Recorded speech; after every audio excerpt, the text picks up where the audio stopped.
Урматтуу Курманкул Тоткуралыч, генералдык прокуратуранын отчету жана аткарылган иштер менен чын эле айтканда канааттанганымды белгилегим келет. Прокуратуранын конституциялык ыйгарым укуктарын ишке ашыруу боюнча орчундуу иштер аткарылды. Менде бир нече тактоо суроолорум бар да. Укук коргоо органдарынын шектелүүчүлөргө карата коргоо чарасын шектүү болуп кармалган адамды камакта кармоо өтүнүчү сотур тарабынан 71,2% канааттандырылган деп акыйкатчы ошол институту белгиленген. Ошол былтыркы жылга салыштырмалуу бул көрсөткүчүлөр кичине азайган. Прокуратура органдары тарабынан отчеттук жылы шектүү болуп кармалган адамды камакта кармоо чарасы канча адамга мыйзамсыз колдонулган фактылары аныкташкан.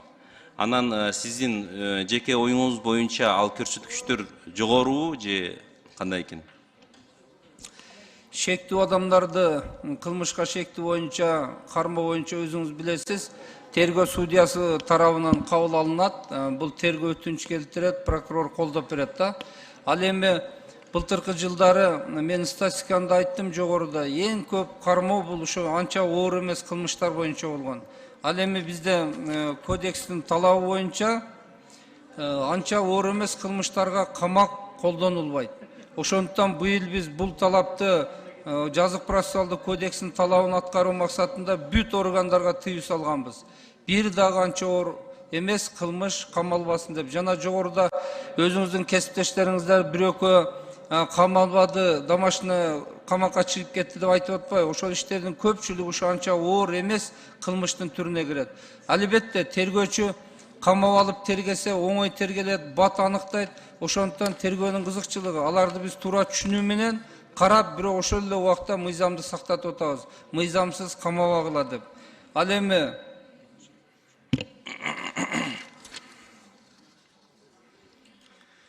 укук коргоо органдары тарабынан 23-жылы ушу мен өзүм айткан анча оор эмес кылмыштар түрү боюнча 3005 адамга карата бөгөк кою чарасы камакка алуу түрү таңдалганда, бирок бул боюнча да маселе бар.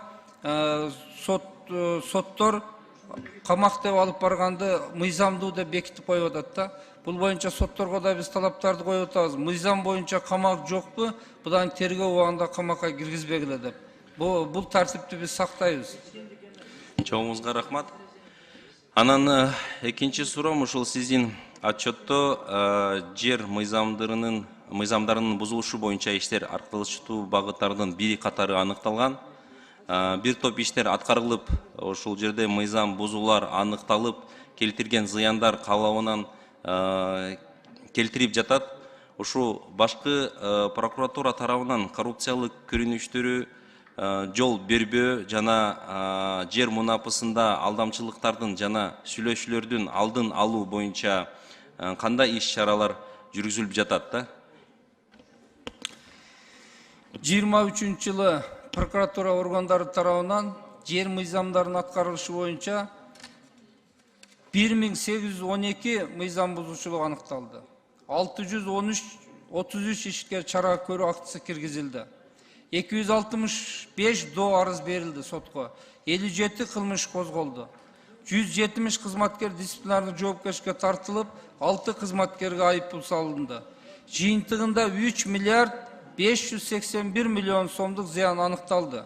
Анын 24 миллион 353 акчалай түрүндө, 3 миллиард 556 миллиону бул натуралдык түрдө ордуна коюлду, кайтарылды да бүгүнкү күндө. Ал эми жер мыйзамдарын бузуу боюнча алдын алуу иш чаралары жөнүндө түшүндүрүп кетсем, бул жанагы мунапыс менен көпчүлүк куруп алган жерлерде жашап аткан үйлөр боюнча мунапыс боюнча чыккан мыйзам билесиздер. Ошол боюнча мына көрдүгү легалдаштырып көпчүлүгү бүгүнкү күндө мыйзамдуу каралып атат, такталып атат. Бирок бул тиешелүү кызмат адамдары аткаруу бийлигинде айыл өкмөт, аким, жергиликтүү президенттин өкүлү бул боюнча өзгөчө көңүл буруш керек. Жерде биз прокуратуралар бул боюнча иштеп атабыз. Мыйзамсыз жерлерди бербөө боюнча, жер мыйзамдарын бузбоо боюнча. Бул эми көпчүлүк маалыматтарды мен докладымда да бердим, баяндадым сизге. Рахмат, биз жакында ушул региондо шайлоочулар менен жолукканбыз. Ушул жерде Курмантау ишине айтканда эл өтө ыраазы экен да сиздин иштериңиз боюнча. Эмне себептен мурдагы укук коргоо органдарга ишенич жоголгон боюнча азыр акырындан ишенип кайра сиз келгенден кийин кайра келип коюп атат да. Ушул жерде, конечно, ачык эле айтып коюш керек, жаңылбас, жаак мүдүрүлбөс туяк болбойт. Бирок сиздин ишиңиз биз көрүп атабыз. Ийгиликтер каалайм да. Рахмат.